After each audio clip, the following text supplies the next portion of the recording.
As recently as last year, I sat down with LeBron on camera, and he said he is hoping to hang out in the NBA until his son could also play with him, depending on when the one-and-done rule comes out. That could be 3 or 4 years from now. But since Bronny has actually started playing at the high school level, being more in the spotlight, LeBron has made an effort to take that pressure down a few notches. And now if you ask him, he just says he just wants Bronny to be a happy and responsible kid who loves basketball, which you get as a parent. You get why he's trying to do that. Still, it's not stopping the rest of us from wondering what might be. There is this ever-growing, guys, collection of father-son duos in the NBA. I mean, you could go back way further, but let's just start with Kobe Bryant and his dad, Joe Jellybean Bryant. Played 8 years with the Sixers, Clippers, and Rockets.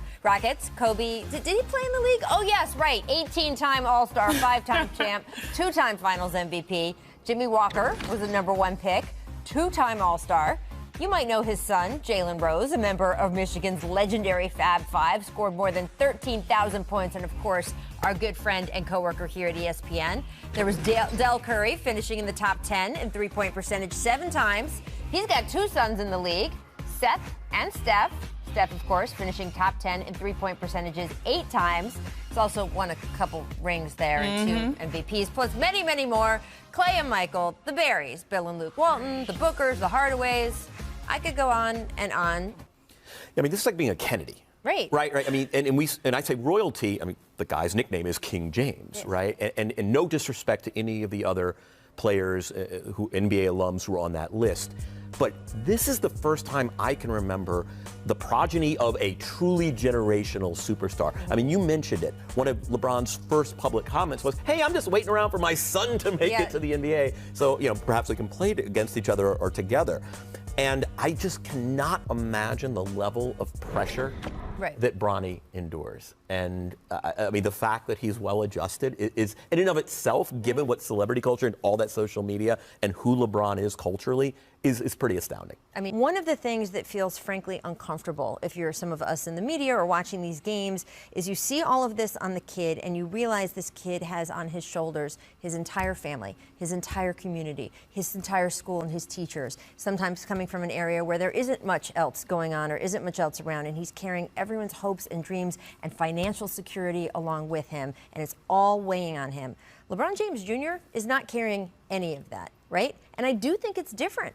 I do think if you are going out there and you don't know that, hey, if I do well, my mom could get a house, right? Or my whole family's life could change, versus that's not what's going on it's here. It's material pressure versus reputational pressure. Right? I do think it's a different kind of thing when we say, oh, God, it's so much so fast for a kid. It is.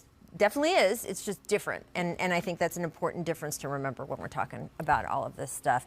It is interesting. We've had some great kids of kids. We've got guys who are the third, right, making it in the... LeBron, we've been talking about this in the days leading up to this, and I know you were looking forward to it all week, but what was it like walking in the building? This place went crazy, and you realized I'm actually here for the first time getting to watch my son play. I think I was a lot more nervous than my son, you know, coming in here and...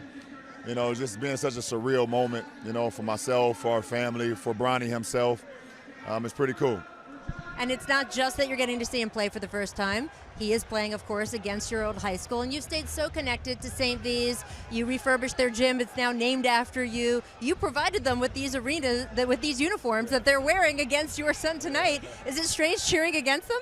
Yeah, absolutely. I told my wife I needed to do, you know, what Steph Curry's mom always do and get to have St. Vincent St. Mary and have Sierra Kane jersey for this game. But, you know, my heart is always going to be with St. V. Coach Drew is like a father to me, a father figure. He taught me so much, not only about the game of basketball, but about life and what it means to be a young man off the floor. So I'm always going to be indebted with St. V and Coach Drew. And, you know, it's just, like I said, it's like full circle that I'm here in my home state. My son is here with his high school playing my alma mater, and all my guys from my high school, the Fab Five, is here tonight as well. So it's crazy. You kept using words the last couple of days like surreal, emotional, and the fact that you are here with your guys. You had dinner before this game with all your old teammates. It's like a homecoming. It is a homecoming. You know, we don't get to spend as much time as we would like to, but anytime we get back together, we pick it off right where we left off. So, you know, to have my guys here, to see Coach Drew, to see, you know, St. Vincent St. Mary and the fans here, and then to see Sierra Kane and my son, it's just, I don't know. It doesn't make sense. It doesn't make sense. That's how cool it is. It just doesn't make sense. Now, I mentioned this is the first game you've gotten to see in person. I've seen you after games. You've got the phone out, you've got the iPad out, you're streaming, you got your feet in a bucket of ice, and you're still watching your son. I've heard that you scream on the team plane, and everyone's like, oh yeah, he's watching another game of his kid. How different is it getting to actually be here, and now you are still yelling, but he can hear you this time? No, he can't hear me. Hopefully I'm not too loud and I'm distracting him from what the main thing is, and that's just trying to win. So. But I'm just so proud of, not only Bronny, but Bryce and Zuri, my 3 kids. We just try to raise them the right way to be, like I said, great in the community, be great to their teammates or classmates or whatever the case may be, and, represent the James name, with the utmost respect, to everybody. So, like I said, it's an honor for us to even be here. It's an honor for myself to have my family here and for us to be watching such a beautiful game. But people who are watching you on the broadcast, they're seeing what people who have seen you when your son plays at AAU already know, which is your dad. You do all the sports dad things. You yell, you encourage, you do all of those things. Do you ever feel self-conscious that because you're LeBron James, getting up and yelling and doing all the regular dad stuff? Absolutely not. Because it's all about support for me, and it's all about the love of the game too. Without the game of basketball, I wouldn't be here. Obviously, my son wouldn't be here. Our family in this position. The game has given me so much. I feel like it's my obligation and my duty to give the game back with all the energy and all the excitement and, giving my son pointers and him giving me inspiration. He's motivating me tonight. So, watching him tonight, I can't wait to go and play tomorrow. I am going to tell on you to America, though, because I know that you have had to apologize to your mother since you started being courtside at your son's games. Would you like to tell people why you've had to apologize to Gloria? Yeah, I had to apologize to my mom because when I was growing up playing AAU ball, my mom used to be one of the loudest people in the stands. I'm talking about going crazy at my opponents, going crazy at the referees, going crazy at my own coach and teammates. And I used to be like, Mom, you got to sit down. What are you doing, Mom? Like, you're embarrassing me. It's Mom. I'm looking to you right now. My mom's actually here, so yeah, I've told her to her face, I apologize. I know exactly how it feels to be a parent, watching your kid play. So, yeah, I've apologized. And you know how your son feels, too, being the center of attention. And he's just a freshman. He's earned raves from his teammates and coaches about how he plays his role. He's a team-first player, looks to make the pass, looks to make the right play. But you know, as a parent, how much attention is on him. What have you told him about handling and balancing being LeBron James Jr., but also being a kid? Nah, I mean, we don't even talk about, what it means to be LeBron James Jr. From early on, we've been calling him Bronny for a long time. Obviously, we know what that's short for, but he's his own identity. Same with Bryce, same with Zuri.